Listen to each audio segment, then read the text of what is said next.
Bonsoir Laura. Bonsoir. En quelques mots, est-ce que vous pourriez vous présenter, s'il vous plaît? Oui, bonsoir. Donc, je suis Laura Seguin, j'ai 32 ans et donc, je suis membre de la liste Ensemble pour 7. Je travaille dans l'enseignement et la recherche en sciences humaines et sociales et je travaille sur des questions de démocratie, de participation, de concertation. Et avec la particularité d'être dans une équipe de recherche qui fait de la recherche-action, recherche-intervention. Donc je suis amenée non seulement à observer de loin des processus de participation, de démocratie, mais aussi à les mettre en œuvre et à les animer. D'accord, donc tout ça, là, on devine, on est beaucoup dans des définitions de la théorie. Et votre propre définition de la démocratie participative, ce serait laquelle? Alors, pour moi, la démocratie participative, c'est l'association aux décisions. Mais avant d'être associé aux décisions, on peut passer par plusieurs étapes. Il y a d'abord le fait d'être informé, de s'informer. L'information, on peut la recevoir et on peut la produire aussi. Je pense que le premier niveau de participation, de démocratie, c'est pouvoir être correctement informé et de manière pluraliste avec plusieurs sources d'informations. Et c'est de pouvoir aussi soi-même être producteur d'informations, de l'expertise sur son lieu de vie, sur sa ville, etc. Ensuite, je pense que la capacité à proposer, c'est un second degré aussi. Les associations, les collectifs, les citoyens connaissent leur ville et sont en capacité de proposer des solutions aux problèmes environnementaux, sociaux, de solidarité. Ensuite, je pense que le troisième degré, c'est de pouvoir décider. La codécision, c'est le niveau le plus élaboré de démocratie. Je pense qu'un conseil municipal peut très bien intégrer cette dimension de codécision, d'association des habitants, des associations, des collectifs à l'élaboration des politiques municipales.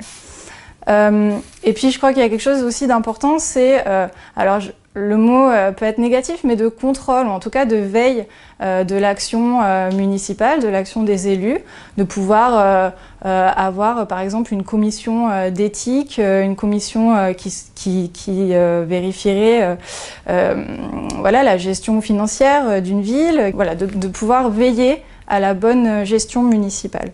Et je pense que pour lier le tout, pour être en capacité de mener, ce sont des actions concrètes, je pense qu'il y a une dimension d'éducation aussi à prendre en compte, un apprentissage, parce que ça ne s'improvise pas, de participer. Je pense que toutes les actions d'éducation populaire qui peuvent redonner goût à la politique, à la démocratie, sont extrêmement importantes pour pouvoir faire vivre concrètement la participation à la démocratie.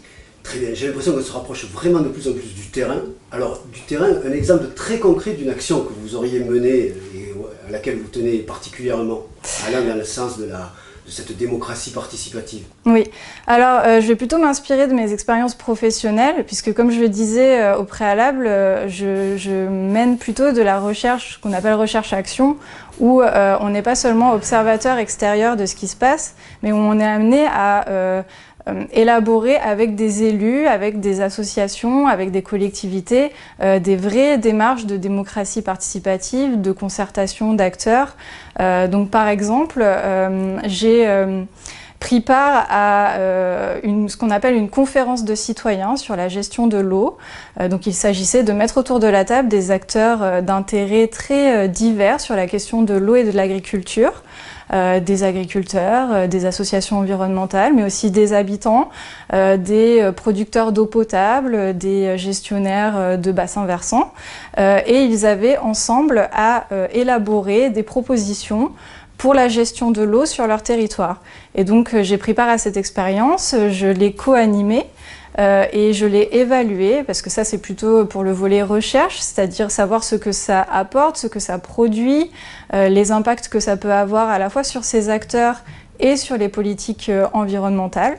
Donc ça c'est une action concrète qui a été très riche et en termes d'apprentissage pour les gens vraiment très intéressante.